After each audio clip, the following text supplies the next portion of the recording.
संगत जी, हम सबने ही सुना है, सुख में शुक्राना दुख में अरदास। पर जो दुख में भी शुक्राना करते हैं उनके दुख कैसे खत्म हो जाते हैं पता भी नहीं चलता है। संगत जी, शुक्राना का महत्व इतना है, गुरुजी महाराज ने हमें शुक्राना करना सिखाया। वरना उससे पहले लगता था कि भगवान तो बस हमारी मांगे पूरी करने के लिए हैं, मनुष्य जीवन हमें भी मिला है, बाकी सबको भी मिला है, फॉर ग्रांटेड, उसमें क्या शुक्राना। नहीं संगत जी, हर पल का, हर सांस का हमें उस प्रभु का शुक्राना करना चाहिए जो भी कुछ उन्होंने हमें दिया है। और जो दुख में शुक्राना करना सीख जाते हैं संगत जी, उनके दुख गुरुजी महाराज कैसे खत्म कर देते हैं पता भी नहीं चलता है। ऐसी प्यारी प्यारी ऐतिहासिक घटनाएं हैं संगत जी, जिनसे हमें पता चलता है कि शुक्राना की दात कितनी बड़ी है। जब कोई भक्त दुख में भी शुक्राना करता है तो उस प्रभु की नजर एक ना एक दिन उस पर पड़ती है और फिर कैसे खुशियों से उसकी झोलियां भर देते हैं। संगत जी, गुरु अंगद देव जी उनके शिष्य थे बाबा रूप सिंह जी। तो एक बार गुरु जी बड़े खुश हुए अपने शिष्य से और बोले कि मांगो, तुम्हें क्या मांगना है। तो रूप सिंह जी कहते हैं कि प्रभु आपका दिया हुआ बहुत कुछ है, कुछ नहीं चाहिए। पर अंगद देव जी बार बार पूछते हैं तो कहते हैं ठीक है प्रभु, मैं अपने घर जाता हूँ, अपने फैमिली मेंबर से पूछ के आऊंगा, तब आपको बताऊंगा। तो पहले घर जाते हैं, माता से पूछते हैं तो माता कहती है बेटा जमीन जायदाद मांग ले। पत्नी से पूछते हैं तो पत्नी कहती है हम इतने निर्धन हैं, एक वक्त का खाना भी नहीं खा पाते हैं, तो आप थोड़ा सा धन मांग लो। सब अपने मतलब की बातें कहते हैं। तो उनके घर में एक बिटिया भी थी, उससे पूछते हैं तो बिटिया कहती है कि पिताजी आप कल मुझे गुरु के पास लेके चलना, जो मांगना होगा मैं मांगूंगी उनसे। तो कहते हैं ठीक है बेटा। अगले दिन वो अपनी बिटिया को गुरु के पास लेके जाते हैं। अब गुरु जी उन्हें देख के कहते हैं मांगो, क्या मांगना है। तो संगत जी, वो बिटिया क्या मांगती है गुरु से, कहती है कि गुरु आपकी रहमत है, सब कुछ हमारे पास है, अभी जो हमें एक वक्त का भोजन भी मिल रहा है आपकी दया है, उसका हर पल शुक्राना है।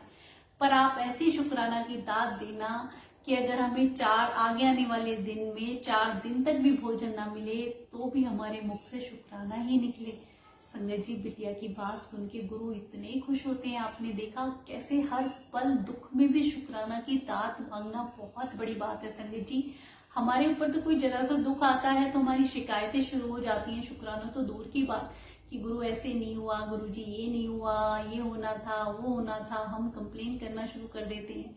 हमारा नेचर जिस दिन शुक्राना का हो जाएगा, जिस दिन हम दुख में भी अगर प्रभु का शुक्राना करेंगे तो हमें दुख आ ही नहीं सकता है।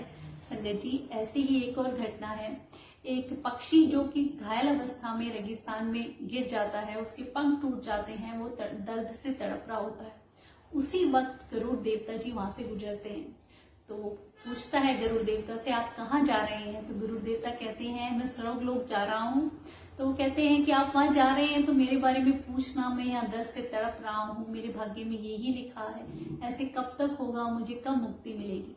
संगत जी, गरुड़ जी जाते हैं, देवदूत से जाके पूछते हैं कि ऐसे ऐसे एक पक्षी है और बहुत घायल अवस्था में है, उसकी बहुत बुरी अवस्था है, आप कुछ बताइए उसका ऐसा हाल कब तक रहेगा। तो देवदूत कहते हैं उसके पिछले जन्म के कर्म है तो उसे 7 साल तक यही सजा मिलेगी। अब गरुड़ जी भी थोड़ा सुन के उदास हो जाते हैं कि मैं उस पक्षी को जाके क्या बताऊंगा। तो वो कहते हैं देवदूत से जी कि आप कोई तो उपाय ऐसा बताइए जो मैं उसे जाके बता दूं।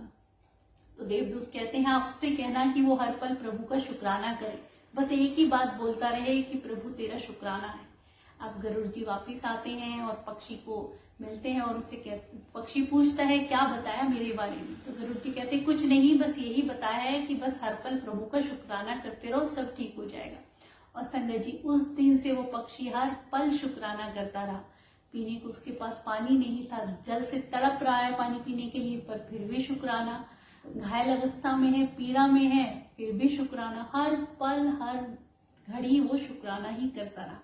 एक हफ्ते बाद गरुड़ जी फिर वहां से गुजरते हैं तो क्या देखते हैं कि छोटा सा तालाब वहां बन गया है, पक्षी के सारे पंख आ गए हैं और हरे भरी घास पेड़ पौधे भी वहां उगाए हैं। तो हैरान रहते हैं कि इस पक्षी को तो सजा मिली थी 7 सालों, पर ये तो 7 दिन में ही ठीक हो गया है, ऐसा क्या हुआ। तो गरुड़ जी तुरंत जाते हैं देवदूतों के पास और कारण पूछते हैं। तो देवदूत कहते हैं कि इसने हर पल शुक्राना किया तो जो इसकी 7 साल की सजा थी वो 7 दिनों में ही पूरी हो गई। संगत जी, कितनी बड़ी बात है कि हमारा जो दुख हमारे पास आते हैं, अगर उसमें भी हम शुक्राना करते रहें तो वो कितनी जल्दी कट सकते हैं। क्योंकि एक ना एक दिन उस प्रभु की नजर जाती है कि मेरा भक्त कैसे दुख में भी शुक्राना कर रहा है, तो क्यों ना मैं इसकी झोली अभी भर दूं। तो हमेशा दुख में भी शुक्राना कभी करना ना भूलें। सुख में तो हम करते ही हैं, पर असली भक्त वही है जो दुख में शिकायतें ना करके शुक्राना करता रहे कि हे प्रभु, जो आपने दिया उसका शुक्राना, जो आप आगे दोगे उसका भी शुक्राना, जो हमारे पास है सब चीज का शुक्राना। शुक्राना में वो ताकत है संगत जी। गुरुजी महाराज क्यों हमें कह के गए कि शुक्राना किया करो? गुरुजी ने हमें शुक्राना करना इसीलिए तो सिखाया ताकि हम अपनी कष्ट परेशानियों को दूर कर सके, उस प्रभु के सामने अरदास लगा सकें। हर मुसीबत में भी अगर हमारे मुख से शुक्राना निकलता है तो कैसे बहुत ही जल्दी हमारी गुरुजी महाराज झोलियां भर देते हैं और वो हर खुशी की दात हमारी झोली में डाल देते हैं। कितने ही सालों की कष्ट परेशानी कुछ ही दिनों में खत्म हो जाती है। वो कहते हैं ना कि एक मजदूर मजदूरी करता है तो उसके पैसे कोई नहीं रखता, उसे देता है। तो प्रभु भी तो देखते हैं, अगर हम उन्हें याद करेंगे, उनका शुक्राना करेंगे तो वो भी कुछ भी अपने पास नहीं रखते हैं, उसके बदले में आपकी झोलियां जरूर भरते। तो संगत जी हमेशा प्रभु का शुक्राना किया करें, चाहे सुख हो या दुख हो, हर पल। और कुछ दिन आप ऐसे करके देखें संगत जी, सच में अगर आपकी लाइफ चेंज ना हो जाए, आपके दुख अगर शुक्राना करने से खत्म ना हो जाए, तो आप देखना